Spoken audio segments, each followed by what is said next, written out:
Welcome everyone to Hackers and Hooks. This is our inaugural podcast. My name is Nick Gipson. With me, I have Isaac Reed. Today, we're going to be talking about a couple different things. First is we're going to present a cybersecurity story about a historical cyber attack that has happened in the past.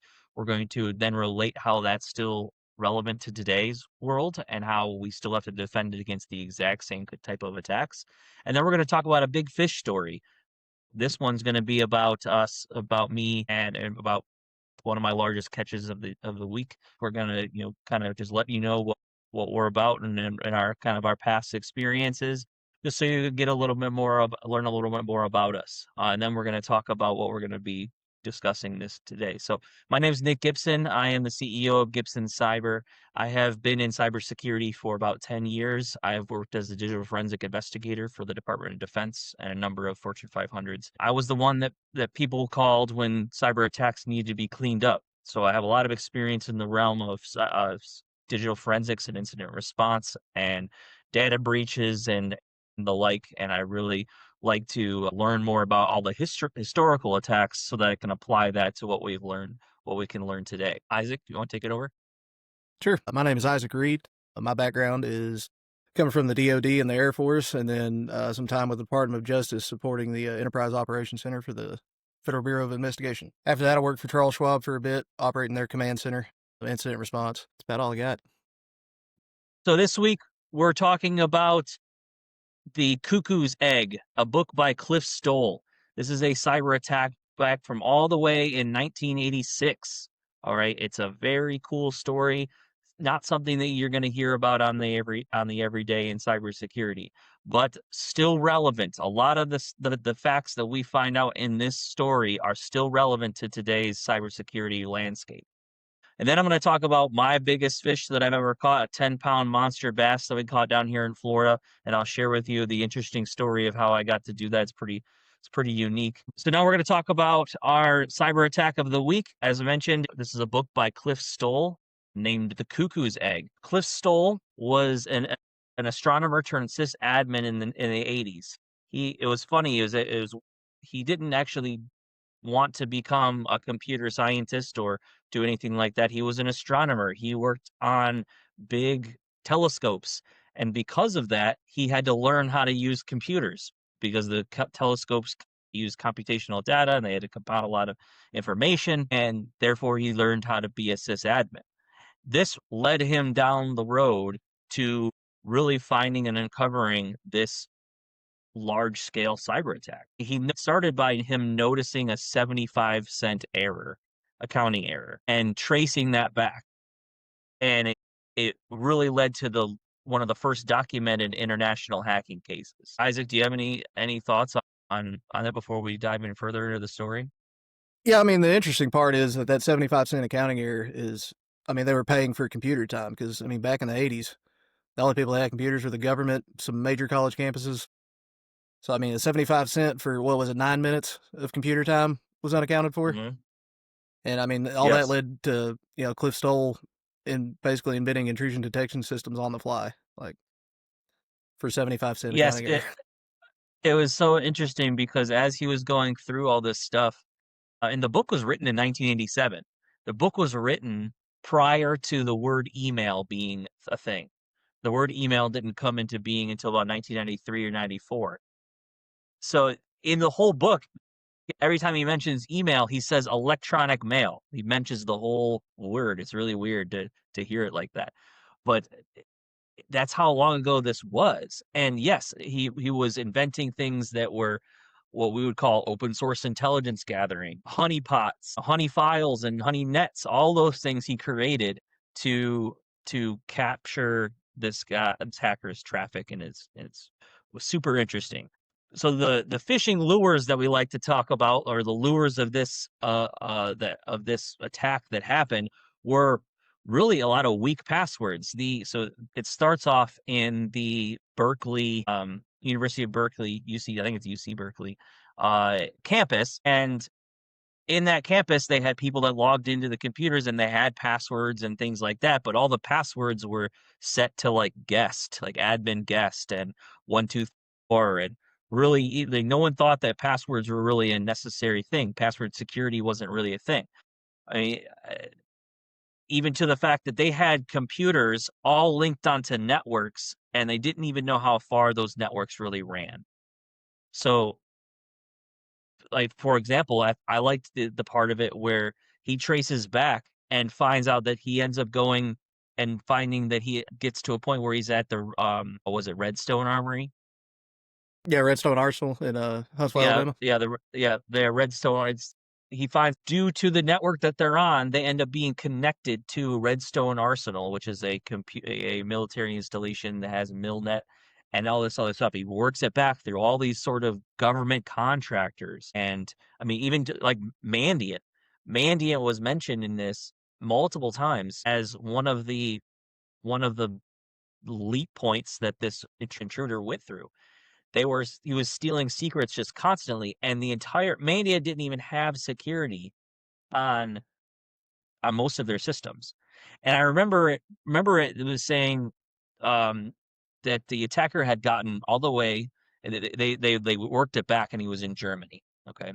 And the attacker had gotten all the way from Germany, this is 1986, all the way from Germany to, I think it's to the CERN super collider, then bounced over to Mandiant, and then got into the DoD, and then started bouncing around into the universities that were all connected throughout the United States, and then finally ended up all the way over in Japan on Okinawa. He cracked into the base on Okinawa, and in the book, it said that the base on Okinawa had no passwords. That's a military installation, no passwords. That's a wild situation to be in. Yeah, I mean, I that's would a like to think the crazy time. military has improved since then, but from my experience, it probably hasn't. But these are the same things. I mean, these are really blatant, like, why would you would never ever think about doing this kind of stuff in today's world. And I mean, we have so many systems in place that you almost can't do this anymore. But it goes to show you that if given the opportunity, humans will take the path of least resistance. And that usually means the most insecure way possible to do something. So now we're going to go on to the consequences portion of this. What did really happen with all this stuff? The attacker got arrested in Germany by the German police and Interpol and stuff like that. It was really funny because as they were going through, as he was going through each and kind of unpeeling the layers, every time he got to a new layer, they had already known about this attacker inside their network. They just didn't know how to get rid of him or where he came from. Like Redstone, the first thing that when when Cliff called Redstone, the guy's username and user handle was going by Hunter. He was like, "Oh, this guy Hunter again? Oh yeah, he's been in our network for months, so I can't seem to get rid of him." That's a wild thing to say. That would be a wild thing to say in 2025. Oh yeah, the hacker's just here hanging around, not bothering Yeah, anybody. yeah. He says we can't get rid of him. We don't know how, and that's crazy. That's something that we don't even think about, or that, especially with our job, right? I think, like, we're trained to just go in and remove the threat immediately, as that's the first line of tasking that you need to do is remove the threat from the network. And they're saying, oh, they've been tracking him for months along these military networks, and no one's doing anything about it. No one was really, even the FBI said, you're calling us about a 75-cent accounting error, like, unless you lose $1,000,000, don't call us anymore. And I mean, they're talking about they were told that there was someone in Redstone Arsenal's networks, and they were like, "Yeah, we don't care." They probably didn't know what that meant at the point. They probably didn't. They had no idea. I didn't even think they had it. There, at the time, there was not a cyber division within the FBI. It all ran through the NSA and the CIA's cyber team. And they were not a defensive team, they were an intrusion team. They're just hackers trying to break other countries' stuff. They had to really reverse. It was from this attack that the government started to realize, oh crap, the internet could also hurt us. it's not just we built this monster because the US government is the reason that we have the internet in the first place. We built this monster and now it's let loose in the world and we can't stop it, and it's now gonna, Frankenstein's monster is gonna come kill us. That's exactly what happened. I mean, so what are the lessons learned here? There's a lot of lessons in the way that one, yes, we could say that on the face value, weak passwords, poor system monitoring, shared academic networks, people allowed to just have full system admin. There was even supply chain attacks being used in this event. It was an attack on VI, which is the older version of Vim, and VI had a bug with it. It allowed for root privilege escalation. All these things we know of today as the terms I just used were not used in that book because they did not exist back then. So it's really goes to show you that even today we have weak passwords, we have poor system monitoring, we have shared trusted networks. Look at the Target breach from 2013. This is basically the same exact thing happened. History repeated itself 20 years later with weak passwords. The Target's network was all on one network across the whole board, and they didn't monitor really. They closed out false positives the tickets that came in.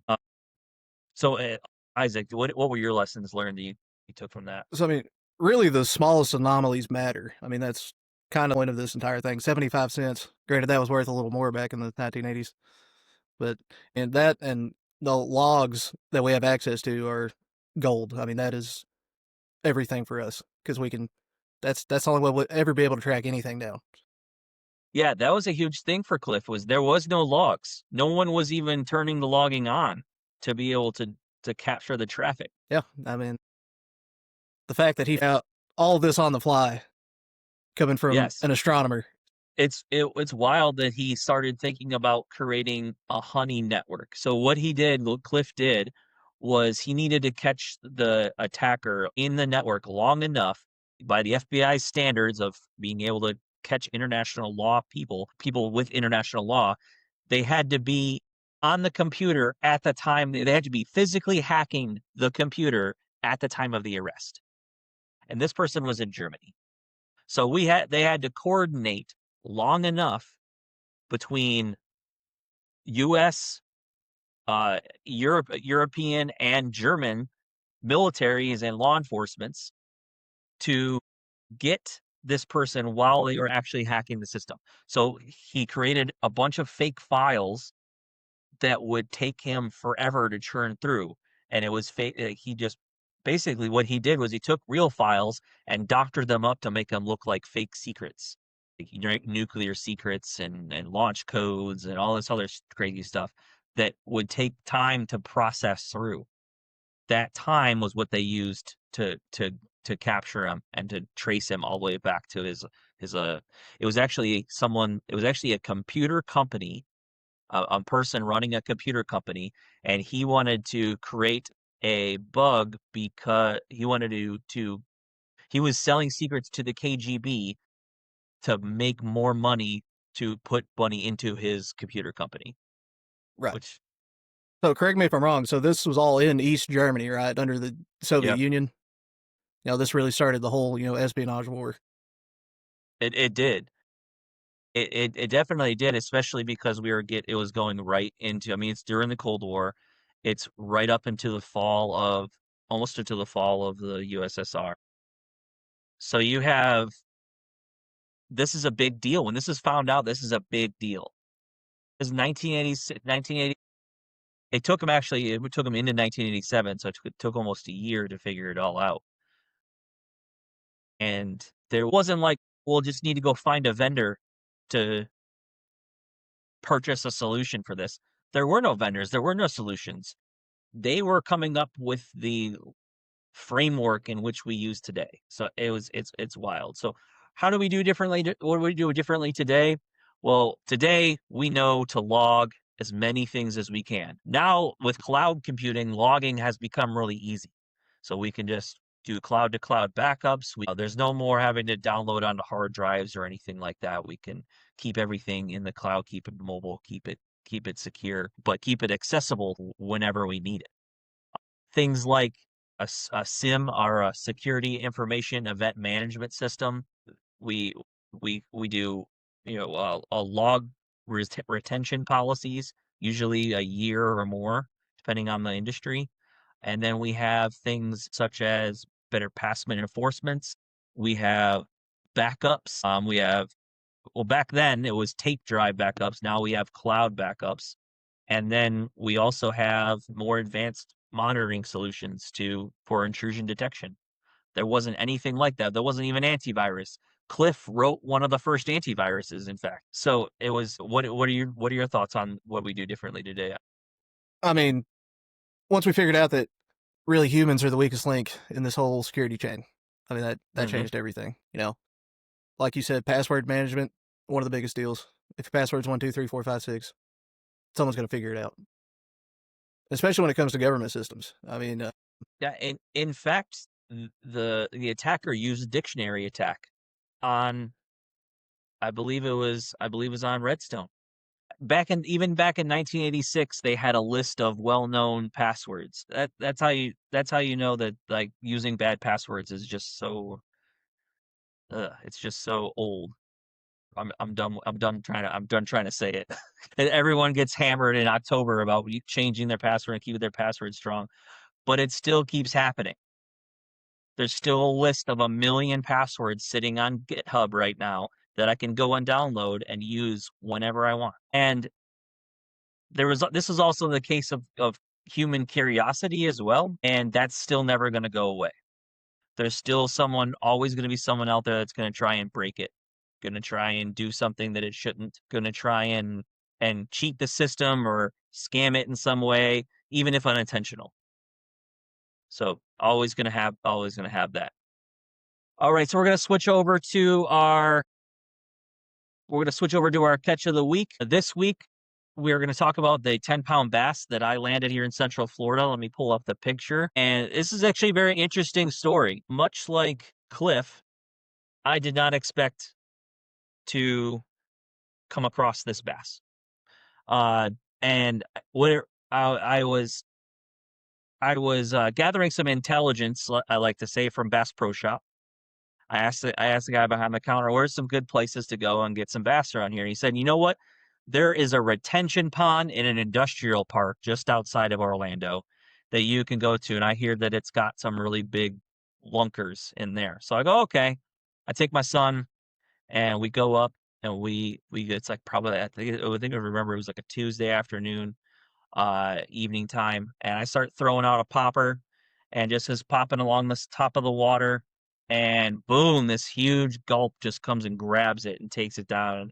And I was about maybe 20 yards away from the fish in the middle of the pond, and in between that 20 yards was a bunch of grass, as in thick grass and weeds. And this is Florida.